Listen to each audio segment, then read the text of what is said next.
यही तो असली आराम की सबसे ऊंची अवस्था है। एक आदमी एक अमीर के घर की अलमारी में 20 साल से ज्यादा समय तक छिपा रहा। जब वह रोक नहीं पाता था तो उनका टॉयलेट इस्तेमाल करता था। जब भूख लगती थी तो मालिक के बाहर जाने पर चुपके से निकलकर उनका बचा हुआ खाना खा लेता था और इस्तेमाल किए बर्तनों को साफ भी कर देता था। और वह 20 साल तक किसी को नजर नहीं आया। इसका कारण यह था कि उस साल वह सूदखोरों से बचने के लिए हड़बड़ी में ट्रक में रखी पुरानी अलमारी में छुप गया था। लेकिन जब उसने फिर से अलमारी खोली तो पाया कि वह किसी अमीर के बेडरूम में था।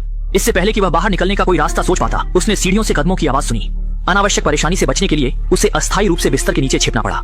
जल्द ही घर के मालिक दंपति बेडरूम में आ गए और दोनों की आगे की बातचीत से निक को एक अच्छी खबर मिली कि बेडरूम में कुल 2 अलमारियां थीं। अब पति पत्नी के पास पुरानी अलमारी है, पीछे वाली अलमारी का अब इस्तेमाल नहीं होगा। यह सुनकर निक के दिमाग में एक साहसिक विचार आया।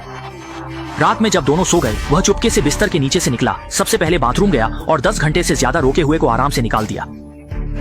शुरू में उसने रात के अंधेरे में निकल जाने की सोची, लेकिन सोचा कि वह बचपन से अनाथ था, शादी नहीं की थी और ऊपर से उस पर ब्याज का कर्ज था। इसलिए इस घर में छिपकर कुछ समय बिताने का फैसला किया। ये सोचकर वह कमरे में वापस गया, सावधानी से बिस्तर के नीचे घुस गया और बिना किसी परेशानी के रात बिता दी। अगले दिन जब घर के मालिक काम पर चले गए, तब निक बिस्तर के नीचे से निकलने की हिम्मत जुटा पाया। शरीर और मन को आराम देने के बाद उसने अपनी एक के बाद एक शरारती हरकतें शुरू कर दी। बाहर वालों से खुद को छुपाने के लिए उसने खास तौर पर सारे पर्दे खींच दिए। फिर मालिक का शेविंग रेजर लेकर दाढ़ी बनाई और उनके बाथरूम में नहा भी लिया। प्यास लगने पर फ्रिज से उनका दूध निकाला, यहाँ तक कि बच्चों के बिस्कुट भी नहीं छोड़े। खाने पीने के बाद वह घर का काम करने लगा, विदेशी संस्करण की घोंघा लड़की की तरह। यहाँ तक कि मालिक से भी ज्यादा आनंद लेने लगा। सीडी लगाई और धमाकेदार गाना बजाया। अपने आप को और ज्यादा आसानी से घूमने फिरने लायक बनाने के लिए उसने खास तौर पर घर के मालिक का स्पोर्ट्स वियर पहन लिया। लेकिन आगे जो वह करने वाला था वह सभी की सोच को झकझोर देने वाला था। इस घर में अपना ठिकाना बनाने के लिए उसने पिछली अलमारी का दरवाजा उतार दिया, पुरानी अलमारी के अंदर एक रास्ता बना दिया और कपड़े वापस टांग दी। वह खुद इस गुप्त ठिकाने में छिप गया और वहीं से परजीवी जैसा जीवन बिताने लगा। निक को लगा कि उसका प्लान पूरी तरह से सही है, लेकिन उसे पता नहीं था कि उसने इस घर में पहले ही अमिट निशान छोड़ दिए थे। जैसा कि उम्मीद थी, जब महिला घर लौटी तो उसने देखा कि सुबह के गंदे बर्तन अब चमक रहे थे और चाय के बर्तन भी सलीके से सजे हुए थे।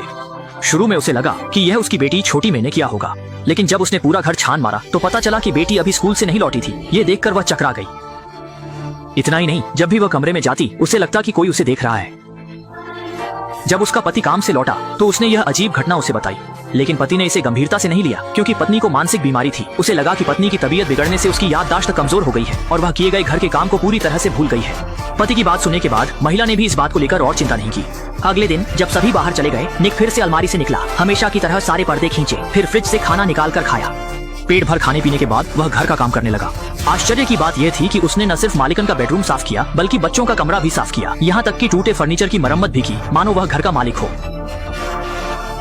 लेकिन वास्तव में वह सिर्फ यहाँ छिपकर रह रहा एक परजीवी था। जब उसे मालिकों के आने की आवाज सुनाई दी तो वह तुरंत बिस्कुट लेकर चुपचाप अलमारी में वापस चला गया। जल्द ही घर लौटी मालिकन को कुछ असामान्य स्थिति का पता चला। सुबह का अस्त व्यस्त रसोई घर अब एकदम नया लग रहा था, लेकिन उसने इस पर ज्यादा नहीं सोचा। बस यही समझा कि बीमार होने के कारण उसकी याददाश्त फिर से कमजोर हो गई है। उस रात निक को बहुत जोर से पेशाब लगी, इसलिए वह चुपके से अलमारी से बाहर निकला। जैसे ही वह दरवाजे तक पहुंचा, सामने से बाथरूम जा रही शियाओमई से उसकी मुलाकात हो गई। दोनों की आंखें मिली और निक डर के मारे तुरंत दीवार की तरफ पीछे हट गया। जब उसे लगा कि अब वह मरा, तब नींद में चलती और अंधविश्वासी शियाओमई ने उसे महज एक भ्रम समझा और सीधे बाथरूम की तरफ चली गई। जब निक राहत की सांस ले रहा था, अगले दिन महिला मालकिन का एक फोन कॉल उसे तनाव में डाल देता है। मालकिन ने अपनी माँ को बताया कि घर में कोई तीसरा व्यक्ति मौजूद है। ये सुनकर निक के रोंगटे खड़े हो गए और उसकी रीढ़ ठंडी पड़ गई।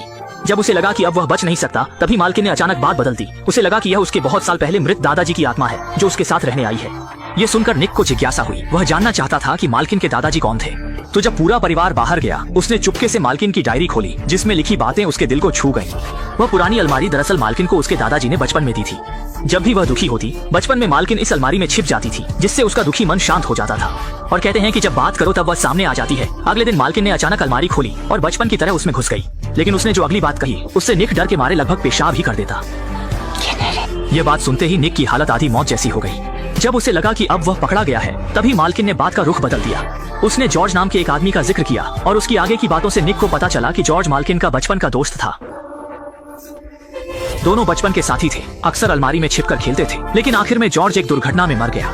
दरअसल महिला ने निक को जॉर्ज की आत्मा समझ लिया था। उसे लगता था कि घर का सारा काम वही कर रहा है, यहाँ तक कि उसे अपना मानसिक सहारा भी मान लिया। अगले दिन जब निक घर का काम कर रहा था, अचानक कोई घर आ गया। अलमारी में छिपने का समय न मिलने पर निक को दीवार के पीछे छिपना पड़ा। दरअसल शियाओमई स्कूल से भागकर अपने बॉयफ्रेंड के साथ घर आई थी। ये देखकर निक कांपने लगा, सांस भी नहीं ले पा रहा था। लेकिन जो आगे हुआ वह और भी चौंकाने वाला था। शियाओमई लड़के को सीधे अपने कमरे में ले गई। जल्द ही वहाँ से सांसों की आवाजें आने लगी। निक अच्छी तरह जानता था कि दोनों क्या कर रहे थे और इस पर वह बहुत गुस्सा था। हालांकि वह इसे रोकना चाहता था, लेकिन वह खुद एक चोरी छिपे रहने वाला परजीवी था। उसे मालिक के मामलों में दखल देने का क्या अधिकार था। यहाँ रहने के लिए निक को यह सब नजरअंदाज करना पड़ा, लेकिन रात में वह करवटें बदलता रहा और सो नहीं पाया। अब वह खुद को इस परिवार का अभिन्न अंग मानने लगा था, यहाँ तक कि शियाओ मेई को अपनी बेटी की तरह देखने लगा था। शियाओ मेई को गलत रास्ते पर जाने से रोकने के लिए निक ने गहन सोच विचार के बाद आखिरकार एक साहसिक विचार अपनाया। फिर शियाओ मेई के सोने के बाद चुपके से उसके कमरे में गया, बिना किसी को पता चले उसका फोन ले लिया और लड़के को घर पर मिलने का मैसेज भेज दिया। अगले दिन जब सब लोग घर से बाहर चले गए, निक चुपचाप अलमारी से बाहर निकल आया। जैसे ही उसने ताजी हवा के लिए दरवाजा खोला, पड़ोस के बुजुर्ग ने उसे नमस्ते किया। निक को मजबूरी में जवाब देना पड़ा और घबराकर वह तुरंत वापस अंदर चला गया। निक ने घर के अंदर कुछ देर इंतजार किया। आखिरकार शियाओ मेई का बॉयफ्रेंड आ गया। उसने खुद को शियाओ मेई का पिता बताकर लड़के को बैठने के लिए कहा और बातचीत शुरू की। फिर सीधे मुद्दे पर आते हुए उसने कहा कि उसे उन दोनों के बारे में पता चल गया है और लड़के को चेतावनी दी कि वह उसकी बेटी से दूर रहे, वरना उसे इसका खामियाजा भुगतना पड़ेगा। लेकिन लड़का भी ऐसा था जिसे प्यार से कुछ कहो तो मानता नहीं और धमकी से डरता नहीं। उसने निक की चेतावनी को बिल्कुल नजरअंदाज किया और उल्टा निक का मजाक उड़ाया कि वह आखिर है क्या चीज। गुस्से में निक ने सीधे लड़के की गर्दन पकड़ ली और उसे चेतावनी दी कि अगर वह फिर से शियाओ मेई को परेशान करेगा या उससे पैसे मांगेगा तो वह तुरंत उसके पिता को बता देगा। इस स्थिति का सामना करते हुए लड़का झुक गया और वादा किया कि वह फिर कभी शियाओ मेई को परेशान नहीं करेगा।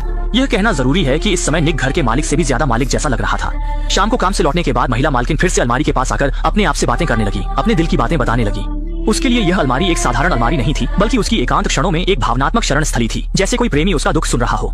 इसके बाद वह अपने जूते उतारकर पूरी तरह से आराम से बिस्तर पर लेट गई, खुद को सहलाने के सुकून में डूब गई। अलमारी में निक भी बेकार नहीं बैठा था। महिला की आवाज की लय के अनुसार वह अपना सुनहरा दाहिना हाथ चला रहा था।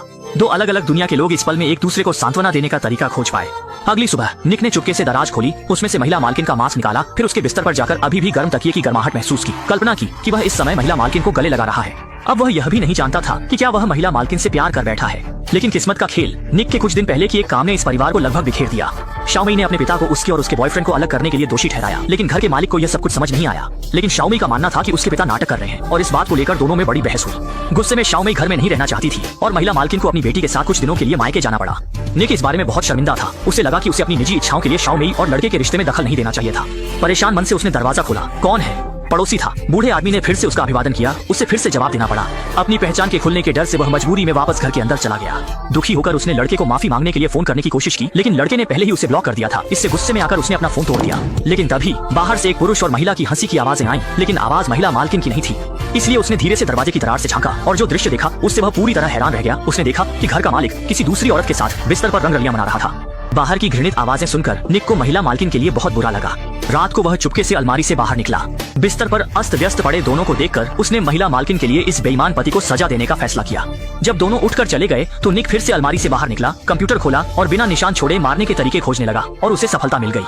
तरीका बहुत आसान था। उसने फ्रिज से 2 मिनरल वाटर की बोतलें निकाली, फिर चाकू से उन्हें आधा काट दिया, फिर बोतलों में कुछ मांस के टुकड़े डाले और बोतल का ऊपरी हिस्सा उल्टा करके रख दिया। दरअसल उसने तैतैया को फंसाने का जाल बिछाया था। कुछ ही देर में बड़ी संख्या में तैतैया बोतलों में आकर्षित हुए। फिर निक ने धुएं से उन्हें बेहोश कर दिया और सभी को कूड़ेदान में डाल दिया।